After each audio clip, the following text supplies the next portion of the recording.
अचे ऐं सिंध जे माण्हुनि जो जेको आवाज़ दॿाइण जी कोशिशि कई वञे थी उन खे नाकाम बणाइण जी कोशिशि कजे। हिन महिल तव्हां ॾिसो था पिया त केतिरियूं ई पाबंदियूं आहिनि।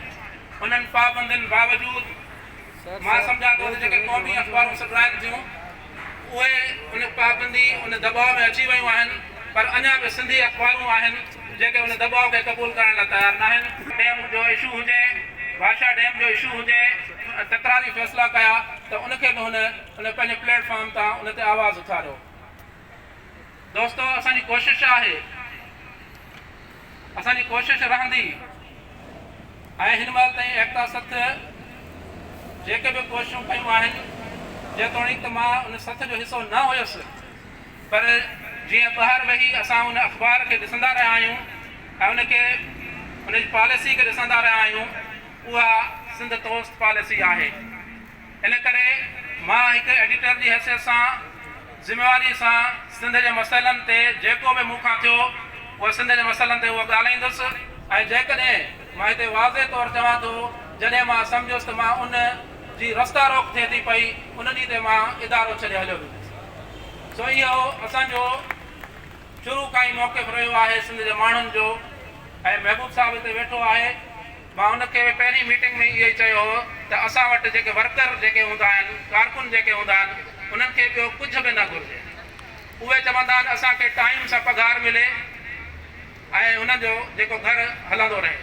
सो इहा ई मां गुज़ारिश कई त असांजे सिंधी इदारनि खे, मूंखे अफ़सोस थियो हिते मां दोस्त मूंखे मिलिया, अहिड़ा इदारा जेके लखें किरोड़े रुपया इश्तिहारनि जे मद में वठनि था पिया, उन्हनि खे 3 महीननि खां पघारूं न मिलियूं आहिनि।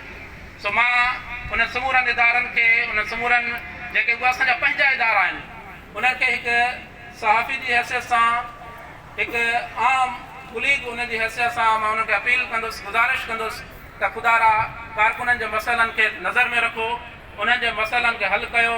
तव्हां उन्हनि खे पघार जेकॾहिं वधीक नथा ॾेई सघो त उन्हनि खे टाइम सां पघार ॾियो। इहो ई उन्हनि जो सभ खां अहम ऐं जाइज़ मुतालबो आहे। सो दोस्तो,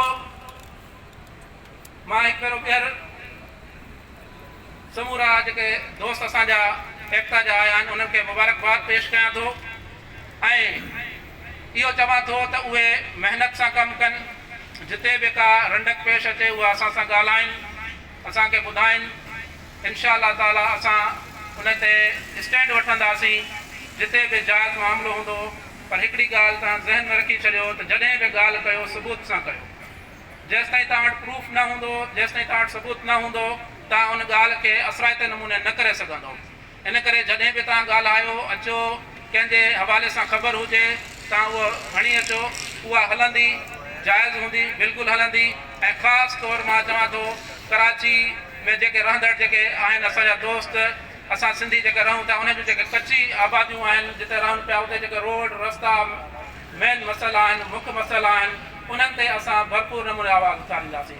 पोइ उहो मलीर जो इलाइक़ो हुजे, उहो गडाप जो इलाइक़ो हुजे, पोइ उहो न्यू कराची जो इलाइक़ो हुजे या लालू खेत मां को हुजे मामिलो हुजे, जिते बि असांजा माण्हू वेठा हूंदा, असां उनजे जेकॾहिं चवंदा त हीउ उनजो मसइलो आहे, असां उन ते स्टैंड वठंदासीं।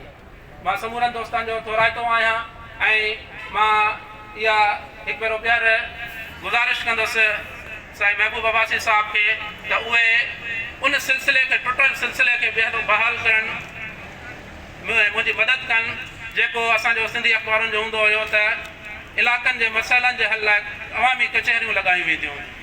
हाणे उहो सिलसिलो ख़तमु थी चुको आहे। बदकिस्मती सां कुझु अहिड़ा लाड़ा सिंधी सहाफ़त में अची विया आहिनि जंहिंजे करे उहे मसइला माण्हुनि जा पुठिते रहिजी विया आहिनि ऐं माण्हू मसइलनि में फासंदा पिया वञनि। इन करे मां साईं खे गुज़ारिश कंदुसि त असां एकता सथ तरफ़ां अवामी कचहरियुनि जो हिकिड़ो सिलसिलो शुरू कंदासीं, उनमें साथ ॾिनो वञे ऐं जिते जिते असां वञूं उते महबूब अब्बासी साहिब गुज़ारिश कंदासीं त शुरूआती तौरु हू असां सां गॾु हलनि।